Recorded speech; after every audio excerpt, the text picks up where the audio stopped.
5 نمازوں کا ذکر ہو گیا الحمدللہ. اب اللہ نے فرمایا کہ وَمِنَ اللَّيْلِ فَتَهَجَّدْ بِهِ نَافِلَةً لَكَ. نماز تہجد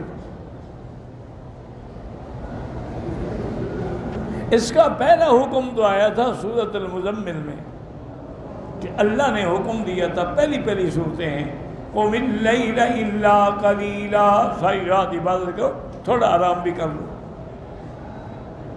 پھر فرمایا نِصْفَهُ أَوِ انقُصْ مِنْهُ قَلِيلًا, آدھی رات آرام, آدھی رات نماز.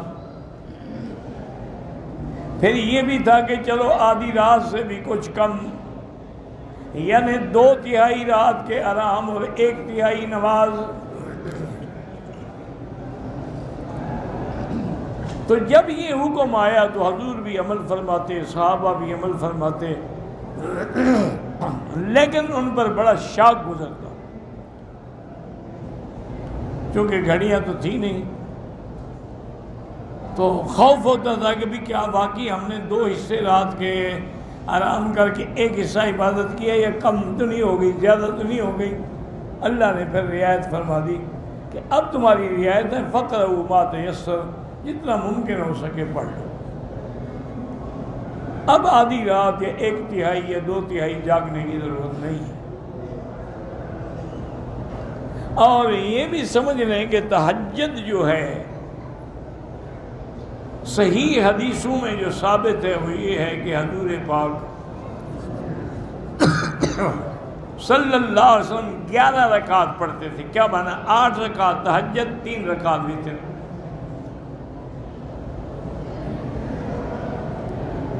یہ جو ہمارے بعض دوستوں نے تراویح کو 8 رکعتیں بنا دیا ہے, یہ غلط فہمی ہے, اللہ ہدایت. ان 8 رکعتوں کی حدیث کا تراویح سے تعلق ہی نہیں ہے, وہ تو تہجد کی نماز ہے. پھر تراویح ہم نے عشاء کے فوراً بعد پڑھنی ہے, تہجد تو آخری رات میں پڑھنی ہے. تو یہ کیسے 8 رکعت عشاء کے بعد فوراً شروع کر دیتے ہیں؟ کم سے کم اپنے مسلک پر تو قائم رہے نا, پھر آخری رات میں پڑھیں. 20 رکعتیں جو ہیں وہ الگ چیز ہے, اور اس پہ خلفائے راشدین کا فیصلہ ہے, اجماع صحابہ ہے, اور حضرت عمر کے زمانے سے لے کر آج تک 20 رکعت چلی. حرمین الشریفین میں بھی ہمیشہ 20 رکعت ہوتی ہیں. ہاں بعض مساجد میں ہو سکتا ہے 8 بھی ہوتی ہو, اصل بات تو حرمین ہے. اب 8 رکعت تہجد جو ہے, اب یہ ہے ہمارے لیے رعایت ہے کہ ہم چاہیں تو 4 رکعت پڑھ لیں, چاہیں تو 2 رکعت پڑھ لیں, چاہیں تو 6 رکعت پڑھ لیں. اچھا یہ بھی افضل ہے کہ 4 رکعت ملا کے پڑھیں. جیسے دن میں افضل ہے کہ 2 رکعت کر کے پڑھیں.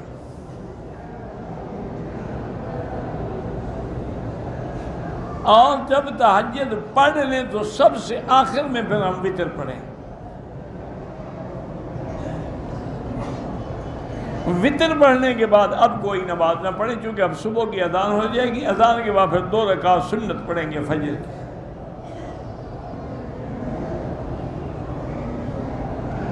اور یہ بھی یاد رکھیں کہ بعض حضرات نے یہ فرما دیا ہے کہ تہجد جو ہے سونے کے بعد اٹھ کے پڑھی جائے. یہ ضروری نہیں ہے, ویسے ٹھیک ہے, افضل ہے, لیکن ضروری نہیں ہے کہ آدمی لازماً سوئے. ایک آدمی کی ڈیوٹی ہے رات کو 7 بجے سے لے کر صبح 7 بجے تک, وہ کب سوئے گا؟ یعنی وہ تہجد بھی نہ پڑھے. معنی یہ ہے کہ عشاء کے بعد جو ہے یہ سونے کا وقت ہے, اسم کو چھوڑ کے جو پڑھ رہا ہے یہ تہجد ہے. اب عشاء کے بعد آپ 2 رکعت 4 رکعت تہجد کی نیت سے پڑھ لیں, جائز ہے. کہ بھی ہم مسافر ہیں, تھکے ہوئے ہیں, ہو سکتا ہے صبح نہ اٹھیں. اور اگر آپ یہ چاہیں کہ عشاء کے بعد وتر پڑھ لیں, وہ بھی پڑھ سکتے ہیں, پھر بعد میں تہجد پڑھیں.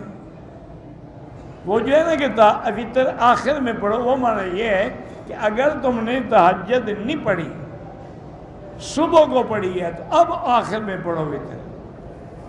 اگر کسی نے عشاء کے بعد پڑھ لی ہے تو کوئی بات نہیں۔ اور وتر جو ہے وہ 3 رکعت ہیں، سب کے نزدیک 3 رکعت ہیں۔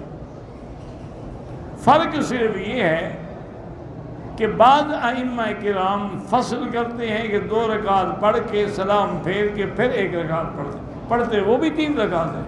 1 رکعت کبھی نہیں آئے گھر سے آگے 1 رکعت پڑھ کے چلے جائے،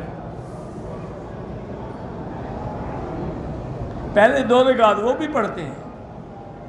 فرق اتنا ہے کہ 2 رکعت کے بعد سلام پھیر دیں گے، پھر 1 رکعت کھڑے ہو کے پڑھ لیں گے۔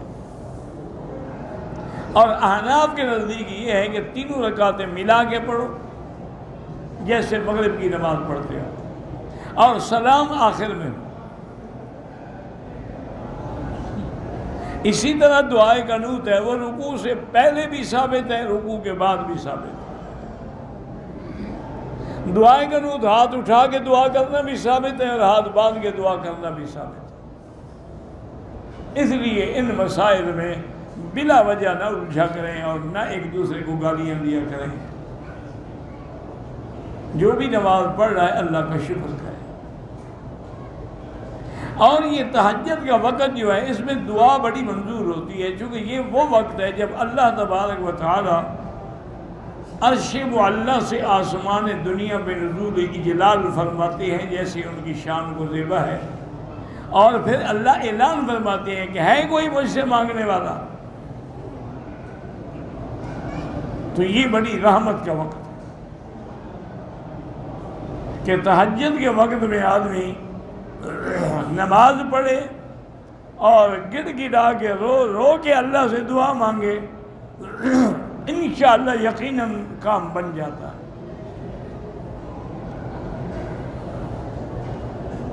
باقی حضور کی تہجد کا کیا مقابلہ ہے؟ حضور تو کبھی کبھی تہجد میں 8 پارے نماز پڑھتے تھے، قرآن پڑھتے تھے۔ بی بی عائشہ فرماتی ہے حتیٰ تورمت قدماہ، آپ کے پاؤں سوج گئے۔ کھڑے کھڑے 8 سپارے پڑھنا کو آسان تو نہیں ہے، اور پھر پڑھنے والے بھی محمد مصطفیٰ ہوں جو سنوار سنوار کے بنا بنا کے ایک ایک موتی کی طرح پڑھتے تھے۔ تو بی بی عائشہ نے عرض کیا کہ یا رسول اللہ اپنی جان پہ رحم کریں، آپ کے پاؤں سوج گئے ہیں، اتنی مشقت کر رہے ہیں، اللہ نے تو آپ کو پہلے سے بتا دیا ہے کہ ہم نے آپ کی ہر چیز معاف کر دی ہے، غلطیاں بھی معاف کر دی ہیں۔ تو جب آپ کو یہ مبارک بات مل گئی ہے کہ لیغفر لک اللہ ما تقدم من ذنبک وما تأخر، پھر کیوں فرمایا افلا اکون عبدا شکورا، عائشہ کیا تم یہ نہیں چاہتی کہ جس رب نے مجھے یہ مقام دیا میں اس کا بندہ نہ بنوں، میں شکر گزار نہ بنوں؟ اور آگے اللہ پاک نے یہ بھی فرمایا کہ نافلۃ لک۔ تو اب بعض علماء یہی کہتے ہیں کہ پہلا حکم جو تھا سب کے لیے تھا، پھر منسوخ ہو گیا، سب سے منسوخ ہو گیا۔ بعض علماء کہتے ہیں کہ نہیں، حضور پہ تہجد فرض رہی، امت پہ معاف ہو گئی، لیکن اکثر قول یہی ہے کہ حضور پر بھی معاف ہو گئی۔ یہ الگ بات ہے کہ حضور نے کبھی تہجد نہیں چھوڑی، صرف مزدلفہ کی رات میں حضور نے تہجد نہیں پڑھی، آپ نے مغرب عشاء پڑھی پھر آرام کیا۔ کیوں؟ شفقت علی امتی، اپنی امت پہ مہربانی کی کہ کل بڑا کام ہے، کنکریاں مارو، قربانی کرو، حلق کراؤ، طواف زیارت پہ جاؤ، تو یہ رات کو تھکے ہوئے ہوں گے تو کیسے بیچارے جائیں گے؟ ورنہ حضور تو پڑھ سکتے تھے، ورنہ کبھی زندگی میں حضور نے نہیں چھوڑی ہے۔ بعض علماء نے فرمایا کہ نافلۃ لک کا معنی ہوتا ہے زائد، یعنی آپ کے لیے ایک یہ زائد فرض ہے، اور ساتھ اللہ نے آپ کو خوشخبری بھی دی کہ تیرا رب جو ہے تمہیں مقام محمود پہ پہنچائیں گے۔ اور مقام محمود کیا ہے؟ وہ مقام شفاعت، جہاں پر حضور صلی اللہ علیہ وسلم ساری مخلوق کی شفاعت فرمائیں، یعنی پیشی شروع ہو جائے گی۔ اسی لیے حضور نے ہمیں بھی حکم دیا ہے کہ جب مؤذن اذان ختم کرے تو تم مجھ پہ درود شریف پڑھو، اور درود شریف پڑھنے کے بعد یہ دعا کرو کہ اللہم رب هذه الدعوة التامة والصلاة القائمة آت محمد الوسیلة والفضیلة وابعثہ مقاما محمودا۔ یہ وسیلہ جو ہے یہ مقام ہے جنت میں، یہ وسیلہ یہ نہیں کہ وسیلہ پکڑو، وہ تو حضور فرما رہے ہیں میرے لیے دعا کرو، تو وسیلہ کیا ہوا؟ وہ تو الٹا فرما رہے ہیں کہ امت میرے لیے دعا کرے۔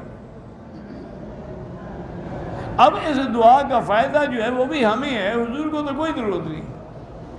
حضور نے فرمایا جو بندہ میرے لیے مقام وسیلہ طلب کرے گا حلت علیہ شفاعہ، اس پر میری شفاعت لازم ہو گئی، میں اس کی شفاعت کروں۔